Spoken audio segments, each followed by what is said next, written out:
Hey y'all, I'm Jill with Whispering Willow Farm and welcome back to my high tunnel. So today I'm going to show you how to trellis your tomatoes on a 2-liter or a double-liter system to double the yield per plant.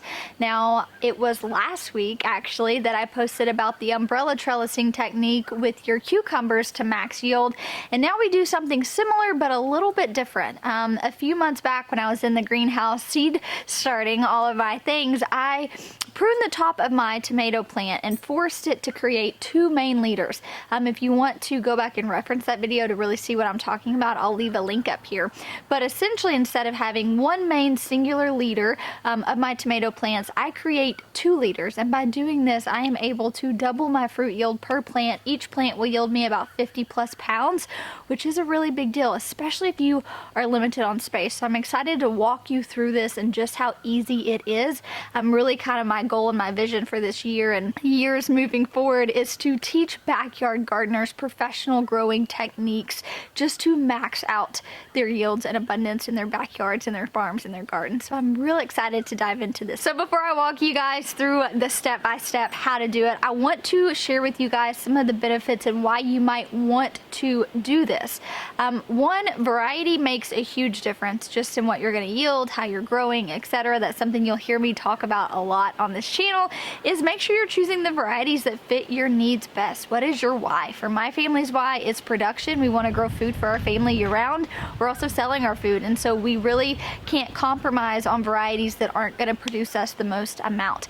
So all the ones you see in here are hybrids. However, I did do this with heirlooms, and I'm going to be growing those in our other tunnel, and we'll do side-by-side comparisons all year long just to see, you know, how they held up. What's the differences? Did one have pests over the other? Did one produce more over the other? So I'm going to give you guys kind of a side-by-side of growing an heirloom and growing a hybrid and doing the same principles to see which one does best. But aside from that, I'm choosing the right varieties. I'm pruning these varieties to yield me more, and then I'm trellising, which is going to allow better airflow, which means I'm going to deal with less pest and disease. We hard prune these as well, which throughout the season I'll kind of share with you what that looks like. But for me, it's all about maxing out a small space, and it's all about maxing out that small space well. And so by pruning the tops off of my tomatoes and forcing them to have those 2 main leaders and then trellising both leaders up, which I'll show you guys in a second, it really does yield us more fruit, therefore it makes it worth it. So with our cucumbers, you know, it just climbed all the way up, went over that top pipe, and it will umbrella back down. So you just need 1 string. But with our tomatoes, since we have 2 main leaders,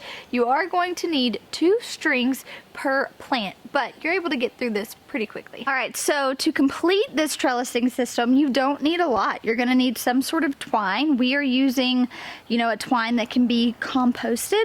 However, you can use a plastic baler's twine if you wanted. You're gonna need some sort of scissors, pruners, knife, whatever you have handy. You're gonna need a landscape staple to be able to secure it. And then you are going to need some clips. So we buy the compostable clips at Johnny's. You can buy these that are just plastic. We just like to be able to compost everything at the end of the season. It makes cleanup a lot easier. So you can also implement this system if you're not in a high tunnel. And so what we have done is we've put these big old pipes at the top and secured them with zip ties. But if you are outside, you're going to need to drive some T-posts. You are going to need some PVC tees and some conduit, and you can create the same thing. Again, I would say buy the tallest T-post because these are indeterminate varieties, and if you're growing an indeterminate variety, which is how you would be able to successfully use this trellising technique, they can get 9 feet tall, you know, and so if you can buy the biggest T-post, that's going to be the best just long-term throughout the season. Alright, so you guys can see here, that was originally where I pruned the top of my plant. It created these 2 main leaders, and they are all looking really, really good. Really good. So I went ahead and did all of these today. You are going to need some sort of ladder if you are implementing this, you know, in a high tunnel. You can see here, we didn't have a crimper, so we had to make do. Ideally, you would crimp it, but the pipe that we bought was too large to crimp and fit into each other. So you can really kind of get by bootstrapping it. And then you take your twine, you throw it over the top with that bunny hook. I'll show you guys that in just a second and inlay it. And then you will have 2 pieces of twine per plant. So like I mentioned, it's important that you have 2 strings per plant because you are going to have a string per leader. And so you guys can see here, I've got a string for this leader and then I have a string for this leader. All right, so what you do is you take each string and you're gonna just overlap them like so. And then you're just gonna tie a knot. This doesn't have to be anything pretty. You just want to secure string A to string B. And then you are going to stick it at the base of the plant like so. And you're gonna take your landscape staple and you're going to secure it down just like that. Then you'll take your compostable clips. You will attach it in this little crevice here. And then you will attach it to the plant. And then each week we'll go through, we'll add another clip. And now we've got the one side done. Do this to the other side.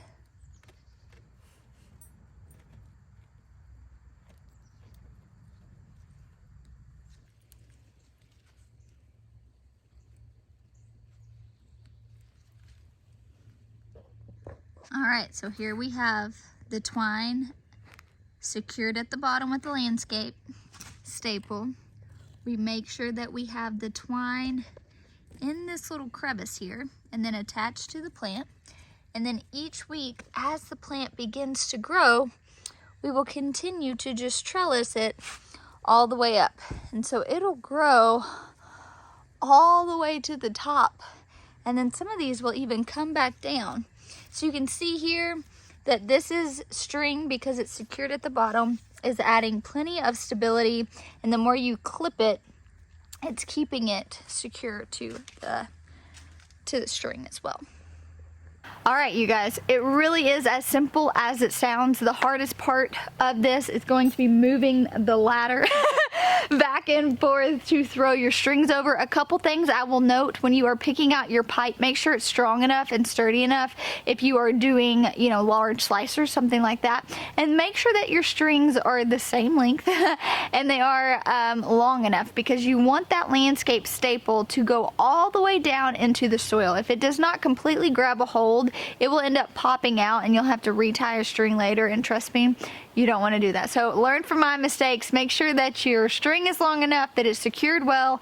But this is a great system because now that I'm growing everything vertically, one, it's going to look aesthetically stunning. I'm going to throw in some footage so you guys can see it, but it is quite the sight. But then it makes pruning so easy, and I set myself up to where every single Monday I'm coming through, I am pruning and I am clipping. And so for me, it's just kind of a good regimen. Every single week, if you'll go through and prune your plants and you'll clip your plants, they won't ever really get away from you. We are pruning off all the suckers, which is a question I got asked often.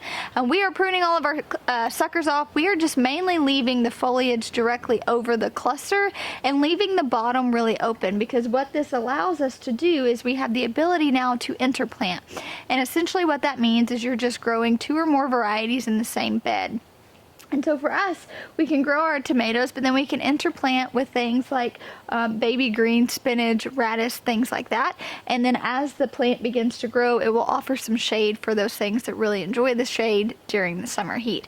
And so we've kind of found a way to really just maximize our space well, make sure that no bed space is left empty. So I hope you guys feel encouraged by this video, that you'll try a new trellising technique. I find the most growth happens when I'm willing to get outside of my comfort zone. I know so many people who have used those tomato cages and they always complain saying, my tomato got too big, it ended up knocking over my cage, I couldn't get it to stay in the ground, it's really hard to prune, it's hard, you know, to harvest the fruits of your labor. And so we've really got to start thinking about how can we make this easy on ourselves, how can we make it cost effective, and to where all the other steps are easy, right? Not just assembling the trellis, but making pruning easy, making harvesting easy, make it something that can be easily replicated season after season, year after year. And I do believe that this trellising technique for a 2-liter or double liter system is really going to save you guys so much time and energy. It's going to produce abundant fruit.